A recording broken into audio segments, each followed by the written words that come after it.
দুর্ভাগ্যজনক ব্যাপার। প্রশ্ন আমাকে করা হয়েছে, তোকে না। সো দ্য আনসার ইজ আজও খেয়ে ফেলছে।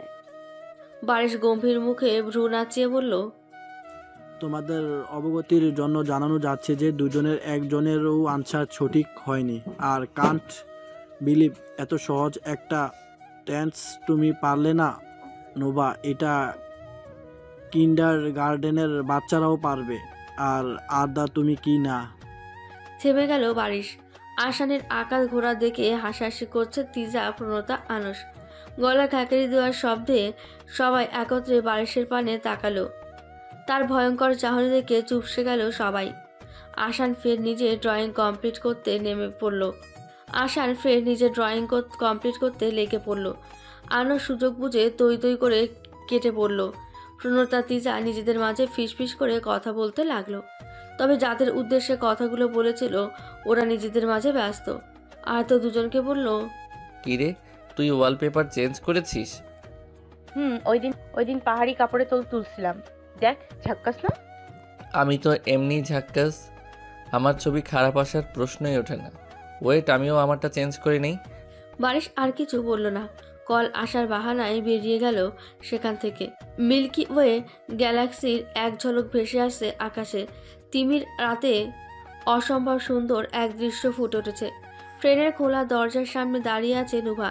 তার নীলাভ রক্তিমা দৃষ্টি শূন্যে নিবদ্ধ।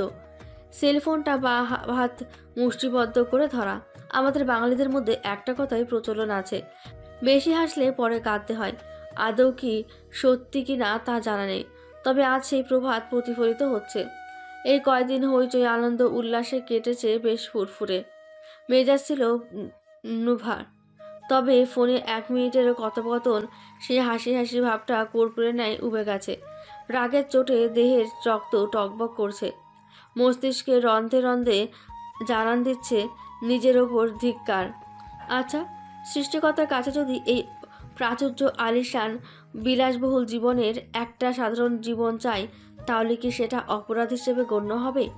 এক প্রকার রাজকীয় জীবন হতে কম বই কি? জানা অজানা প্রায় সবাই তার জীবন নিয়ে প্রশংসা করে। সবার মতে নুভা চাওয়ার পূর্বেই কাঙ্ক্ষিত জিনিস চলে এসে হাজির হয়। হ্যাঁ, সে কথা অস্বীকার করবে না নুভা। তবে ওর এই চাওয়া পাওয়ার ব্যাপারটা পছন্দ না। তারও মন চায় 8-10টা সাধারণ মানুষের মতো জীবনযাপন করতে, যেখানে মা বাবার আদর শাসনে বড় হওয়ার স্বপ্ন ছিল। মায়ের হাতে হাতে মায়ের হাতে হাতে কাজ করতে তারও শখ ছিল। বাবার সাথে খুনসুটি করে বেড়ানোর ইচ্ছে ছিল। নিজের কিছু পছন্দ হলে মা বাবাকে জানাবে, তবে তারা সহজে রাজি হবে না। আরও কত কি, কিন্তু এখন এইসবের প্রতি মোটেও কোনো অনুভূতি কাজ করে না। তবে সে বেজায় ভালো আছে তার জীবনে, যেখানে দাদা দাদি তাকে রাজকন্যা নয়, স্বয়ং মহারানীর রূপে রাখে। বড় আব্বু বড় আম্মু চোখে হারায় তাকে। তাদের জন্যই তো আদর আশকারা ভরপুর। পৃথিবীর আরেক প্রান্ত থেকেও তাকে আপন ছোট বোনের গদিতে বসিয়ে দায়িত্ব পালন করে যাচ্ছে আশার। সঙ্গী সাথী ধরতে গেলে এক প্রকার যমজ ভাইয়ের ভূমিকারত আসান। তা আর খুনসুটি শখ পূরণের জন্য তো আরও আছেই, যেন ইহকালে জান্নাতের ন্যায়। জাহানের মালিক নিজের কাছে ডেকে নিলেও বিন্দুমাত্র আফসোস নেই ওর। আকাশে তাকিয়ে থাকতে নুভা আনমনে বলল, এই এক্সট্রা দুটো ক্যারেক্টার কেন জীবনে দিয়েছো জানা নেই মাবুদ, তবে কোনো ভালো কারণে দিয়েছো বলে প্রত্যাশা আমার। কিন্তু এরা যা করছে তা মোটেও ভালো কিছু না। স্বার্থ লাভের জন্য যে আপন মা বাবাও এতটা নিচে নামতে পারে, আমায় জন্মদাতা জন্মদাতা দাত্রীকে না দেখলে কেউ বিশ্বাস করবে না, শুনবে কি না সন্দেহ, হেসে উড়িয়ে দেবে এসব কথা। তাই তোমার কাছে আর্জি জানাচ্ছি, এদের জ্ঞান বুদ্ধি বিবেক দাও, না হলে আমাকে এসবে জড়াতে হবে, তাও খুব বাজেভাবে। তোমার এই বান্দি যে কি করতে পারবে সেটা তুমি খুব ভালো করেই জানো। ভোর 4:37। ঘুম ভেঙে গেল আরদের। ঘড়িতে সময় দেখে বিছানা ছেড়ে উঠে দাঁড়ালো সে। ফজরের ওয়াক্তের শেষ পথে অজু করে নামাজ পড়তে হবে। রেস্ট রুমে প্রাকৃতিক কাজ ছেড়ে ব্রাশে টুথপেস্ট নিতেই পাশ থেকে আরেকটা ব্রাশ বাড়িয়ে দিল। আর্দ্র 19-20 না ভেবে সেই ব্রাশে টুথপেস্ট দিয়ে দাঁত ব্রাশ করতে লাগলো। আয়নার প্রতিবিম্ব পাশে নুভাকে ব্রাশ করতে দেখে কোনো ভাবান্তর ঘটল না তার মাঝে। পরক্ষণে পাশ ফিরে নুভাকে দেখে ভরকে গেল আর্দ্র। মুখ ব্রাশ দিয়ে চিবিয়ে উঠে বলল, তুই আমার সাথে রেস্ট রুমে কি করছিস? কেন? এর আগে আমার সাথে ব্রাশ করিসনি? আব্বে কথা সেটা না।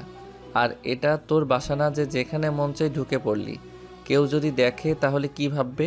কেউ দেখে নাই, আর দেখলেই বা কি? আমি ব্রাশ করা ছেড়ে দিব ওদের জন্য। সেই ঘিলুলেস মাথায় কি ভাববে ওরা? মুখে ব্রাশ নিয়ে চিবিয়ে উঠেও জিজ্ঞাসু দৃষ্টিতে তাকায় নুভা। আর তো তুমে গেল। বিনিময়ে কিছুই করতে পারল না। মেয়েটা ইচ্ছে করেই এমন করে। সবসময় মুসিবতে ফেলায় তাকে। এখন আল্লাহর কাছে দোয়া একটাই, ভুলেও যেন কেউ রেস্টরুমে না আসে। মনে মনে দোয়া দ্রুত জপে আদৌ দাঁতে ব্রাশ ঘষে বলল, কিছু না, তুই ব্রাশ কর। পার্কিং লটে বাইক রেখে হসপিটালে প্রবেশ করলো নুভা।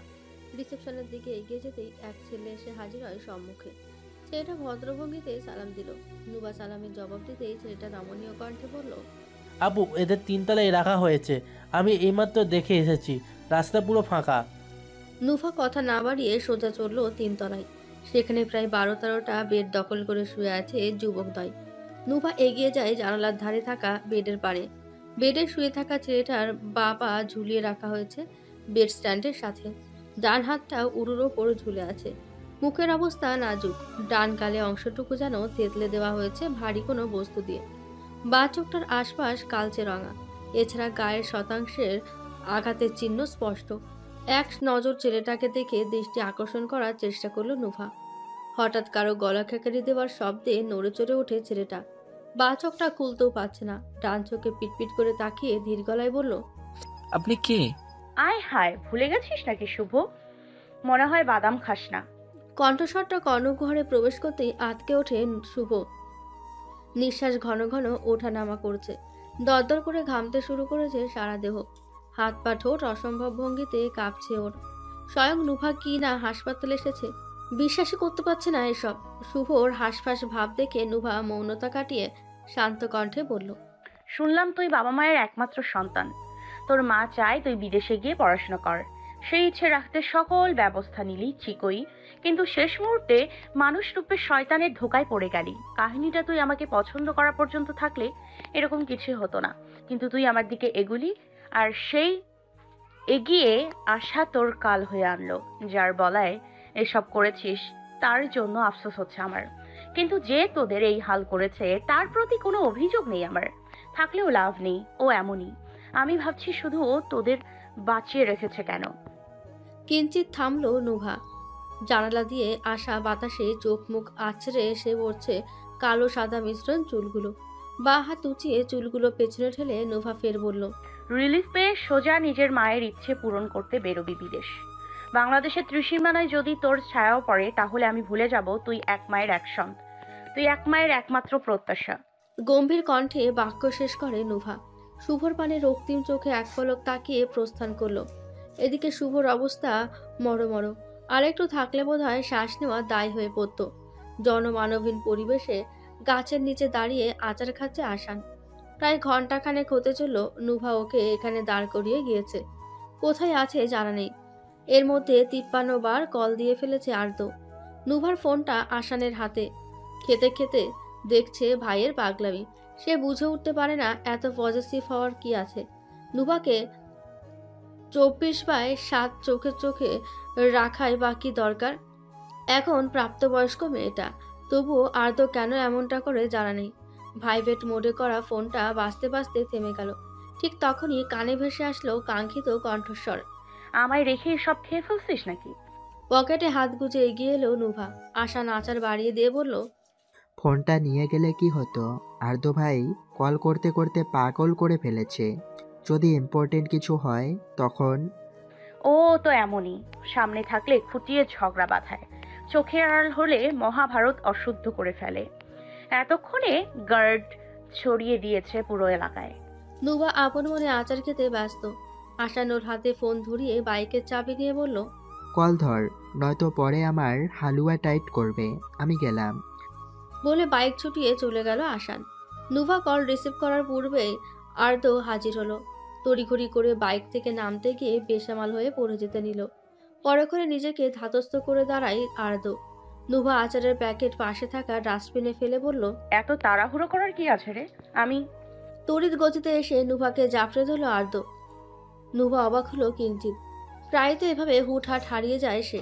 তখন খুঁজে পেয়ে আর্দ্র যা বকাটাই না দেয়, আজ ব্যতিক্রম হলো কেন? অস্থির লাগছে ছেলেটাকে। স্বস্তির নিঃশ্বাস ফেলে নুভাকে আরো শক্ত করে জড়িয়ে ধরল আর্দ্র। কোনো মতে আর্দ্রের বুক থেকে মাথা তুলে কাঁধে থুতনি ঠাকায় নুভা। ধীর গলায় বলল, এভাবে চেপে ধরেছিস কেন? মরে যাবো তো। চুপ, একদম চুপ যা তুই। শাসন নয়, বরং অস্থিরতা প্রকাশ পাচ্ছে আর্দ্রের কণ্ঠে। নুভা আলতো করে ওর শক্তপোক্ত পিঠায় হাত রেখে বলল, এভাবে আর কত চোখে চোখে রাখবি? যতদিন আমার নিঃশ্বাস আছে কিছুটি হতে দেব না তোর। আজও যা হয়েছে সব পাস্ট। অতীত টেনে বর্তমান যাপন করা সম্ভব না।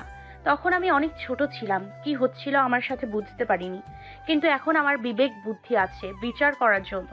এভাবে হুটহাট টেনশনে পড়ে তোর দৌড়াদৌড়ি দেখতে ভাল লাগে না আমার।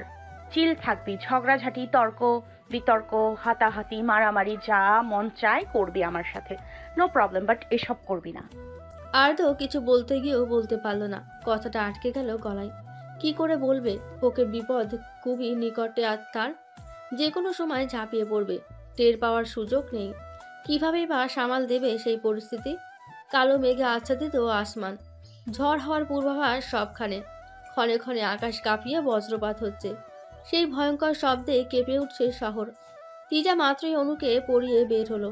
আবহাওয়ার এই অবস্থা দেখে মধু বারবার তাকে থেকে যেতে বলেছিল, কিন্তু তা শোনেনি তিজা। আনস বাড়ি নেই, থাকলে তাকেই পাঠাতো তিজাকে বাড়ি দিয়ে আসতে। বিকেল প্রায় ঘনিয়ে এসেছে।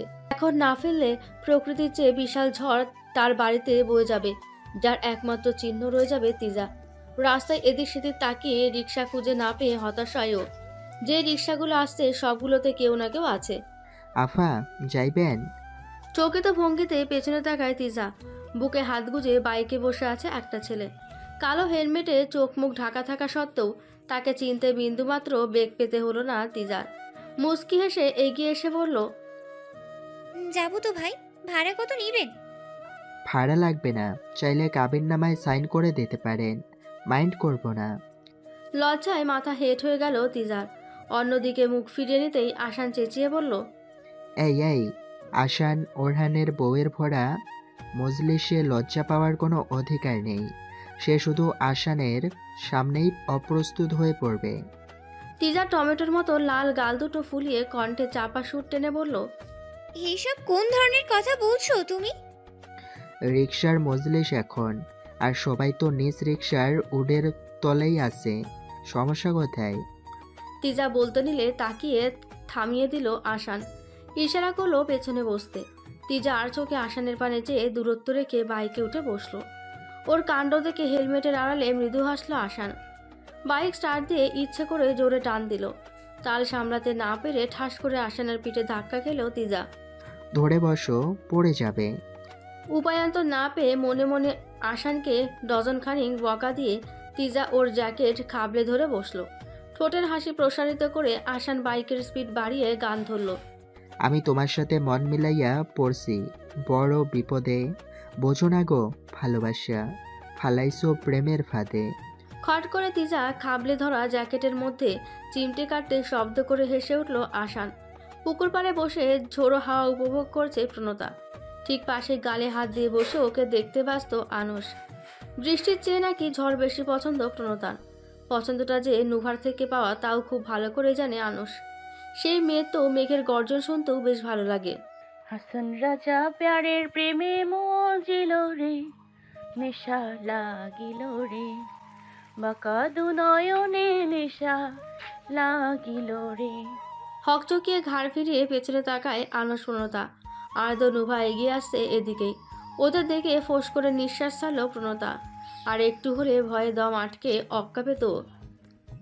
আনসের পাশে বসে আর্দ্র বলল, কি হচ্ছিল এখানে দা ভাই? কি হবে আবার, প্রেম করছিল বুঝোস না? প্রণতার কোলে মাথা রেখে আতশুয়ে বলল নুভা। অপ্রস্তুত হয়ে পড়ল আনস। ওকে দেখে আর্দ্র নিঃশব্দে হাসল। প্রণতা মাঝে ভাবাবেগ ঘটেনি। সে নুভার চুলের মাঝে আঙুল বুলিয়ে বলল, সামনের সপ্তাহে পরীক্ষা, কি হবে কে জানে। যা হবে দেখা যাবে, আগে ফোনটা বের কর, কয়েকটা সেলফি তুলি এই ওয়েদারে। আহা, আমার তো একটা গান মনে পড়ে গেল। আর্দ্রের কথায় শোয়া থেকে উঠে বসলো নুভা। আনস প্রণতাকে ভ্রু কুচকে তাকালো। আর্দ্র গাইল, মেঘ বৃষ্টির মায়া জলে আমি প্রেম করব যে, আর যখন তখন ভিজব চোখ খুলে চোখ বুজে। প্রণতা বোকা বনে গেল আনুষ। বিলম্ব না করে ঝটপট পরের লাইন গেয়ে উঠল নুভা। সোনারে তুই কাছে আয় না রে, ছোট্ট একটা ক্লিক করে সেলফি নে না রে, তোর সেলফি হাসে মনে আমি বাঁধিয়ে রাখবো যে। হঠাৎ বিকট আওয়াজে ঝড় তুলে আর্দের ফোন বেজে উঠল। পকেট হাতিয়ে ফোন বের করলো।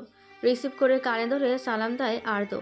অপর প্রান্তে কি বলল শোনা গেল না, তবে কথাগুলো শুনে আর্দের হাসি মাখা মুখটা মুহূর্তেই শক্ত হয়ে গেল। এর মাঝে বেশ জোরে বিদ্যুৎ চমকে উঠল বার কয়েক। আনস প্রণতা প্রশ্নবিদ্ধ নয়নে তাকিয়ে আছে আর্দের পানে। কিন্তু নুভা সবসময় নাই স্বাভাবিক, বাট ফিলিংসটা আজ সকাল হতেই উকি দিচ্ছিল। পাত্তা না দেওয়ায় বোধহয় ভয়াবহ কিছু ঘটেছে। কিন্তু কি? 6-7 জন ছেলেদের সাথে একই মারপিট করছে আসান, তবে পেরে উঠছে না। ইতিমধ্যে ঠোঁটের কোণ হতে লম্বাটে রেখা টেনে রক্ত গড়িয়ে পড়ছে। কপালের এক পাশ কেটে গেছে। সামনে জ্বলন্ত আগুনে পড়ে আছে শখের বাইকটা, কিছুক্ষণের মাঝে ব্লাস্ট হয়ে পড়বে। সেদিকে খেয়াল নেই আসানের। বারবার কানে ভেসে আসছে তিজার গানের মতো চিৎকার। খানিকটা দূরেই তাকে ধরে বেঁধে দাঁড়িয়ে আছে আরও 2 জন ছেলে। আসান পারছে না সবগুলোকে খুন করতে। কিছুক্ষণ আগে তার মাথায় হকি স্টিক দিয়ে বাড়ি দিয়েছে একজন, তবুও যে এতক্ষণ অবধি টিকে আছে এটাই নিয়ামত। তিজা কান্না মিশ্রিত কণ্ঠে আসানকে ছেড়ে দিতে বলছে বারংবার। বেশ চেঁচামেচি করায় একটা ছেলে ওকে সজোরে আছাড় মারল। পাকা রাস্তার মাঝে পড়ে ছিঁড়ে গেল তিজার হাত পা। আসান ভুবন কাঁপিয়ে গর্জে উঠল। ছেলেগুলোকে ধাক্কা দিয়ে এলোমেলো পায়ে এগিয়ে যেতে নিল তিজার পানে। তখনই ব্লাস্ট হয়ে গেল বাইকটা। বিস্ফোরণের ফলে কয়েক হাত দূরে ছিটকে পড়ল আসান। তিজা নিভু নিভু চোখে তাকিয়ে আছে রক্তমাখা বিধ্বস্ত আসানের পানে। ঠোঁট নাড়িয়ে অস্পষ্ট স্বরে কিছু বলার চেষ্টায় আছে, তবে বলতে পারছে না। মাথাটা ভনভন করছে ভীষণ। গায়ে রক্ত বৃষ্টির পানিতে মিশে পাকা রাস্তায় গড়িয়ে পড়ছে। এই বোধহয় শেষ, তার জন্যই তো হলো এসব। বাড়ি যাওয়ার 2টো পথে একটায় সবসময় জ্যাম থাকে, সেখান দিয়ে গেলে নির্ঘাত সন্ধ্যা হয়ে পড়বে। এ কথা আসানকে বলা মাত্র সে নির্জন পথ ধরে বাড়ির দিকে যেতে লাগলো। কিছু দূর যাওয়ার পর রাস্তায় একটা গাছ পড়ে থাকতে দেখে ব্রেক কষল আসান। বাইক থেকে নেমে যে গাছের দিকে এগোবে, এমনি তিজার চিৎকার শুনে ফিরে তাকায় সে। কয়েকটা ছেলে দাঁড়িয়ে আছে তিজাকে ঘিরে ধরে। পরক্ষণে পেছন থেকে কেউ তার হেলমেটে সজোরে আঘাত করে। লাঠি লোহার হওয়ায় সাথে সাথে হেলমেট ভেঙে পড়ে যায়। এরপর ছেলেগুলো ঝাঁপিয়ে পড়ে আসানের ওপর। প্রতিরক্ষা করার চেষ্টা করলেও বেশি দূর এগিয়ে যেতে পারল না আসান। নিজেকে ধিক্কার জানাতে লাগলো তিজা। কি হতো রাস্তার কথা আসানকে না বললে? হয়তো বাড়িতে একটু দেরি করেই ফিরত, মায়ের হাতে কয়েকটা চত্থাপ্পত খেয়ে কৌতুক কথা শুনতো। তার রেশমি চুলগুলো না হয় টেনে ধরে কয়েক ঘা বসাতো।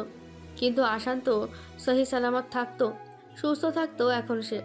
আসান শরীরের সবটুকু জোর হাতে প্রয়োগ করে দিয়ে ওঠার চেষ্টা করছে, ব্যর্থ হয়ে ফের পড়ে যাচ্ছে। ওদের এই করুণ অবস্থা দেখে পৈশাচিক আনন্দে গলা ফাটিয়ে হো হো করে হাসছে এই ছেলেগুলো। তাদের মাঝে একজন তিজার দিকে এগিয়ে ওর থুতনি উঁচিয়ে ধরে বলল, এবার কে কাকে বাঁচাবে? কথার মাঝে থমকে গেল ছেলেটি। সঙ্গী ছেলেগুলোও চাতক পক্ষীর ন্যায় তাকালো। একটা ক্ষীণ শব্দ শোনা যাচ্ছে। আসানও খেয়াল করলো বিষয়টা। শব্দটা মন দিয়ে শুনে স্থির হয়ে চোখ বুজে নিল আসান। এখন আজরাইল এসে উঠিয়ে নিয়ে গেলেও কোনো আপত্তি নেই, তিজার কিছুই হবে না। ছেলেগুলো একে অপরের মুখের পানে চাইতে ঝড়ের বেগে এসে ওদের ঠিক সামনে সাইরেন বাজিয়ে 2টো অ্যাম্বুলেন্স এসে হাজির হয়। প্রথমটা থেকে বেরিয়ে প্রণতা দৌড়ে গিয়ে তিজাকে ওঠালো। জ্ঞান হারিয়েছে তিজা। মুষলধারে বৃষ্টিতে মাথা থেকে ঝরা রক্ত মিশে একাকার। থেমে থেমে ঘন নিঃশ্বাস ছাড়ছে ও। প্রণতা মুখ থেকে শব্দ বের করতে পারছে না। তিজার রক্তশূন্য ফ্যাকাশে মুখটার দিকে তাকিয়ে থাকতেই টুপ করে অশ্রু গড়িয়ে পড়ল। আনুশ আসানকে অ্যাম্বুলেন্সে উঠিয়ে প্রণতার কাছে ছুটে এলো। দুজনে তিজাকে স্ট্রেচারে উঠিয়ে দ্বিতীয় অ্যাম্বুলেন্সে নিয়ে গেল। প্রণতাকে তিজার সাথে রেখে আনুশ চলে গেল আসানের কাছে। অচেতন অবস্থায় বিড়বিড় করে তিজার নাম জপে যাচ্ছে আসান। আনুশ অবাক নয়নে ওর পানে চেয়ে রইল। সঙ্গে সঙ্গে অ্যাম্বুলেন্স 2টো ছেড়ে দিল হসপিটালের উদ্দেশ্যে। এদিকে ছেলেগুলো এসব দেখেও এক পা এগিয়ে যাওয়ার কথা ভেবে অবধি পেল না। মস্তিষ্ক শূন্য হয়ে পড়েছে ওদের। আপাতত নুভার পানে আটকে গেছে ওদের অক্ষি যুগল। বর্ষের প্রতিটি ফোঁটায় প্রকৃতির সাথে যেন মিশে যাচ্ছে নুভার স্নিগ্ধতা। চোখ দুটোর উদ্বেগজনক ভাব উপেক্ষা করা দুষ্কর। তার চেয়েও অধিকতর ভয়ঙ্কর লাগছে আর্দের মুখে থাকা অমায়িক হাসি। প্রশ্ন একটাই ঘুরপাক খাচ্ছে মাথায়, এরা এখানে? কালবৈশাখী ঝড় শুরু হয়েছে, ঝুম বৃষ্টির সাথে বইছে ঝড়ো হাওয়া। বজ্রপাতের বিকট শব্দে কেঁপে উঠছে পরিবেশ। একজোড়া অনুভূতিহীন নীলাভ অক্ষিযুগল স্থির দৃষ্টিতে তাকিয়ে আছে পাকা রাস্তার মাঝ বরাবর পড়ে থাকা 7 জন মানবের দিকে। কেউই সুস্থ অবস্থায় নেই তারা। প্রত্যেকের দেহের কমপক্ষে 6-7টা হাড্ডি ভেঙে ফেলা হয়েছে। শরীরের টিস্যু কোষগুলো ছিঁড়ে গেছে। ওদের মধ্যে কেউ হয়তো আর কখনো নিজ পায়ে দাঁড়াতে সক্ষম হবে না। 2-1 বোধহয় অক্ষম হয়ে পড়বে হাত দিয়ে কাজ করতে। কেউ হবে যাবজ্জীবন শয্যাশায়ী। এই ছেলেগুলো তিজার এলাকার বখাটে। ওদের যে হেড রয়েছে সেই বান্দা তিজাকে সবসময় আসা যাওয়ার পথে বিরক্ত করে, কিন্তু গত 2 মাস থেকে সেই সুযোগ তারা পায় না আসানের জন্য, কারণ সে তিজাকে নিজ দায়িত্বে বাড়ি পৌঁছে দেয়। ফলস্বরূপ ছেলেগুলো ক্ষিপ্ত হয়ে যায়। মূলত ওরা আজ এসেছিল আসানকে মেরে এই জনমানবহীন জঙ্গলি এলাকায় ফেলে সাথে করে তিজাকে নিয়ে যেতে। পরে তিজার সাথে যা করার করে তাকেও খুন করার পরিকল্পনা ছিল ওদের। তবে আসান তিজাকে আঘাত করা বাদে কিছুই করতে পারেনি ওরা, বরং নিজেরাই আর্দের হাতে কুপোকাত হয়ে এখন এরা মৃত্যুর পথযাত্রী। বর্ষণের অসংখ্য ফোঁটায় নিজের রক্তমাখা হাত দুটো ধুয়ে ঘুরে দাঁড়ায় আর্দ। নজর আটকে যায় ওর বৃষ্টিতে কাক ভেজা অবস্থায় নির্বাক নির্বোধ নিস্তব্ধ ভঙ্গিতে দাঁড়িয়ে থাকা রমণীর পানে। মুখশ্রী বেয়ে গড়িয়ে পড়া বর্ষণধারাগুলো ঝর্ণার পানির চেয়েও বেশি স্নিগ্ধতা ছড়াচ্ছে। 1 পা 2 পা করে এগিয়ে এসে মেয়েটার চোখের ওপর 1 হাত রাখলো আর্দ। কণ্ঠ খাদে নামিয়ে বলল, অনেক দেখে ফেলেছিস, এখন চল নূব, হসপিটাল যেতে হবে। নুবা মুখে কিছু বলল না। পিছে ঘুরে বাইকের সামনে গিয়ে চড়ে বসলো ও। পরপর আর্দ নিজেও বাইকে ওঠে। এক পলক বড় ছেলেগুলোর পানে চেয়ে বাইক স্টার্ট দিয়ে ছুটিয়ে চলল। হসপিটালের করিডোরে বসে আছে আনুশ, প্রণতা। দুজনের পোশাক রক্তমাখা। তিজার কপালে 2টো সেলাই পড়েছে। আপাতত তাকে ঘুমের ডোজ দিয়ে কেবিনে রাখা হয়েছে। জ্ঞান ফেরার আগ অবধি সেখানে যাওয়া নিষিদ্ধ। কিন্তু আসানের অবস্থা শোচনীয়। পরপর কয়েকবার মাথায় হকি স্টিক দিয়ে আঘাত করার ফলে মাথা ফেটে বেশ রক্তক্ষরণ হয়েছে। শরীর থেকে এত পরিমাণে রক্ত বেরিয়ে যাওয়ার ফলে সে অজ্ঞান হয়েছিল। রক্তের যোগানটা হসপিটালের ব্লাড ব্যাংক থেকে দেওয়া হয়েছে, তবে সেটার পরিমাণ কম। আগামী 30 মিনিট পর 2 ব্যাগ রক্ত দিতে হবে আসানকে। খবরটা শোনা মাত্রই আনুশ আর্দকে কল করায় ব্যস্ত হয়ে পড়েছে। ওরহান ভিলার আসানের ব্যাপারটা জানাতে বারণ করেছে আর্দ। কেন করেছে জানা নেই। রিয়াজ এবং ইলিয়াস ওরহানের বয়স 50-এর অধিক হওয়ায় তাদের রক্ত দেওয়া যাবে না, কিন্তু এখন আসানের ব্লাড প্রয়োজন, আর সেটা একমাত্র আর্দ দিতে পারবে। কিন্তু ছেলেটা ফোন রিসিভই করছে না। অন্যদিকে নুভার ফোন সুইচ অফ। টেনশনে পাগল হয়ে যাচ্ছে আনুশ। দ্রুত কদমে পায়চারি করছে করিডোর জুড়ে। প্রণতা জল ভরা নয়নে তাকিয়ে আছে। প্রাণপ্রিয় বন্ধুদের এই পরিণতি মেনে নিতে পারছে না ও। বড্ড অসহায় লাগছে নিজেকে। একদিকে তিজা অচেতন অবস্থায় পড়ে আছে কেবিনে, অন্যদিকে মৃত্যুর সাথে পাঞ্জা লড়ছে আসান। আবার নুভারও কোনো খবর নেই। আর্দাকেও ফোনে পাওয়া যাচ্ছে না। আচ্ছা, এখন অবধি সে সুস্থ আছে কেন? এদের এই পরিণতির সাক্ষী থাকার জন্য? ডুকরে কেঁদে উঠল প্রণতা। মন আর বাঁধ মানছে না। দৌড়ে যেতে ইচ্ছে করছে নুভার কাছে। সে থাকলে এতক্ষণে তিজার সাথে দেখা করেই ছাড়ত। সূক্ষ্ম কান্না মিশ্রিত ধ্বনি কানে আসতেই থমকে দাঁড়ায় আনুশ। সারিবদ্ধ সিটে বসে থাকা রমণীকে কাঁদতে দেখে ধক করে ওঠে তার হৃৎপিণ্ড। বিলম্ব না করে আনুশ ছুটে গিয়ে প্রণতার পায়ের কাছে হাঁটু গেড়ে বসে। কম্পনমান হাত ওর দুগালে রাখতে শিউরে ওঠে আনুশ। প্রথম স্পর্শের ভয়ঙ্কর অনুভূতি। আনুশ প্রণতার মুখটা উঁচু করে কোমল সুরে বলল, এভাবে ভেঙে পড়লে হবে বলো? প্লিজ কেঁদো না, ওদের কথা চিন্তা করো না, ভগবানের ওপর বিশ্বাস রাখো, ওরা সুস্থ হয়ে পড়বে। পূর্ণতা। ভেজা পাপড়িবৃত্ত অক্ষি যুগল মেলে থাকায় প্রণতা কান্নার হিরকে কেঁপে উঠছে তার গা। নাক টেনে ভাঙা গলায় বলল, আসানের ব্লাড লাগবে। তিজা সেন্সলেস। নুবার ফোন বন্ধ। আর তো তার খবর নেই। বাড়িতে জানাতে বারণ করেছে। কি করব আমি বলুন? পারছি না তো নিতে। আমি কেন সুস্থ আছি? হু করে কেঁদে উঠে প্রণতা। আশেপাশে সবকিছুই অসহ্য লাগছে। গলা ফাটিয়ে কাঁদতে মন চাইছে। আনুশ বরফের ন্যায় জমে গেছে। কর্ণে বারবার বাজছে শেষ বাক্যটা, আমি কেন সুস্থ আছি। স্থির দৃষ্টিতে প্রণতার দিকে তাকাতে চোখের সামনে অবাস্তব কিছু দৃশ্য ভেসে উঠল। আনুশ জাপটে ধরল প্রণতাকে। না, প্রণতার কিচ্ছু হবে না।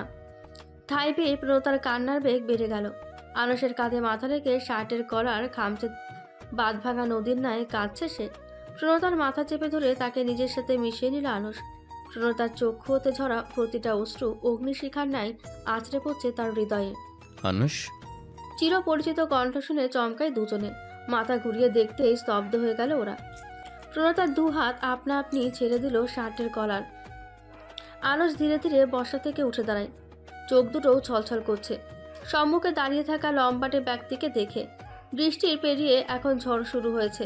ঘন ঘন বিদ্যুৎ চমকানোর শব্দে বর্ষণের ভেজা গাছপালা গুলো ঝাঁকিয়ে উঠেছে। বাইকের সাথে হেলান দিয়ে দাঁড়িয়ে আছে আর্দ্র, গায়ের সাথে লেপ্টে আছে ফুল হাতা কালো টি শার্টটা। দৃষ্টি 2 গজ দূরে থাকা ভাঙা বাড়িটার দিকে। সেখান থেকে ভেসে আসছে ভুবন কাঁপানো চিৎকার। প্রতিটা চিৎকারের সাথে শোনা যাচ্ছে হৃদয় বিদারক কান্নার আওয়াজ। চেয়েও সেদিকটায় এগোতে পারছে না আর্দ্র। একসময় শুধু বজ্রপাত আর ঝড় হাওয়ায় শব্দ মিশে গেল প্রকৃতিতে। কান্নার আওয়াজ থেমে গেছে। কারো পদধ্বনি শুনে চোখ তুলে তাকায় আর্দ্র। নুভা দাঁড়িয়ে আছে, সারা শরীরে রক্ত চুইয়ে চুইয়ে পড়ছে। নীলাভ অক্ষপর ধূসর বর্ণ ধারণ করেছে। ভয়াবহ সেই চাহনি। বৃষ্টির ধারায় ধুয়ে যাচ্ছে চুলে মুখে লেপ্টে থাকা লাল তরলগুলো। বাড়িটার দিকে এগিয়ে জিন্সের পকেট হাতিয়ে লাইটার বের করে ভাঙা কপার দিয়ে ছুড়ে দিল সেটা। ঘরে আগে থেকে কেরোসিন ছিটিয়ে রাখায় জ্বলন্ত লাইটার পরেই দাও দাও করে আগুন জ্বলে উঠল। আর্দ্র ফিরে এলো নুভার কাছে। ঠিক আগের স্থানে শান্ত ভঙ্গিতে দাঁড়িয়ে আছে নুভা।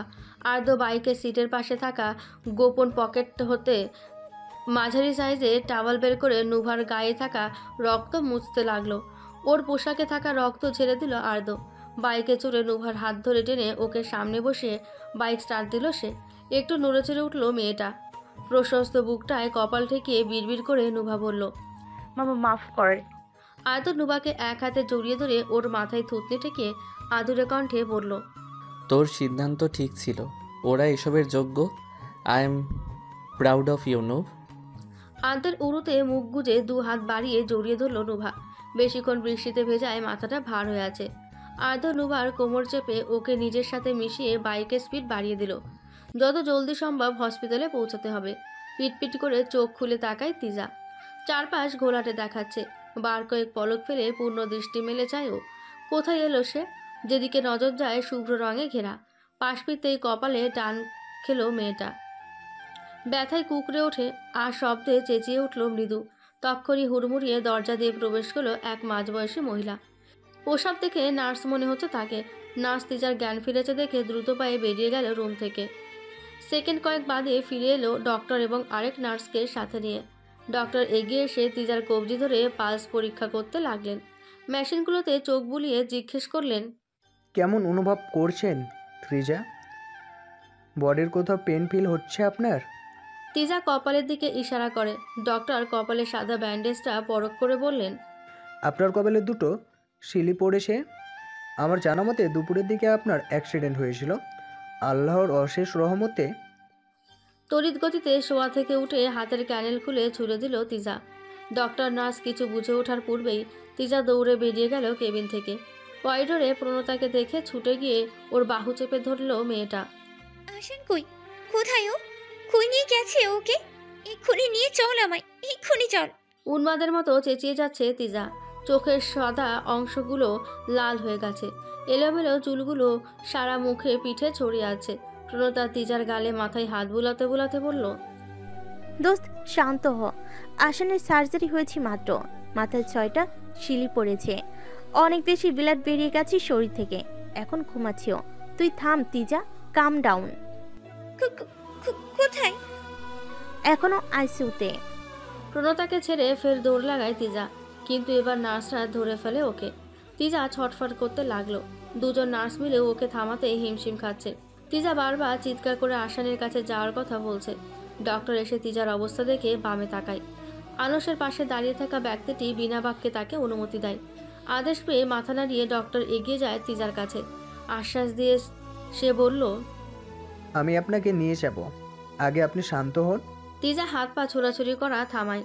ডক্টর মুচকে এসে নার্সদের ইশারা করে তিজাকে নিয়ে আসতে। আইসিইউ এর ডক্টর নার্স দরজার বাইরে দাঁড়িয়ে আছে। তিজা ধীর পায়ে এগোলো বেডের কাছে। এই তো আসান। কত মেশিন সরঞ্জামের মাঝে আবদ্ধ সে। মুখে অক্সিজেন মাস্ক লাগানো, 2 হাতে ক্যানেলা স্যালাইন এবং রক্ত প্রবেশ করছে দেহে। মাথায় মোটা শুভ্র গজ কাপড়ের ব্যান্ডেজ। হাত পায়ের আঘাতগুলো ব্যান্ডেজ আর মলমে আবৃত। তিজা ধপ করে বসে পড়ল ফ্লোরে। আসানের বাঁ হাতটায় আলতো করে কপাল ঠেকিয়ে কেঁদে উঠল মেয়েটা। নিজেকে ধিক্কার জানাতে লাগলো ও। তার জন্য আজ মরণপথের যাত্রী হয়েছে আসান। সাক্ষাৎ মৃত্যুর সঙ্গে দেখা করে এসেছে ছেলেটা। এখন অবধি জ্ঞান ফেরেনি। কত কষ্ট করেছে, কেউ তো কখনো এত করেনি তার জন্য। তাহলে আসান কেন করছে? শুধু এই কারণে, ভালোবাসে বলে?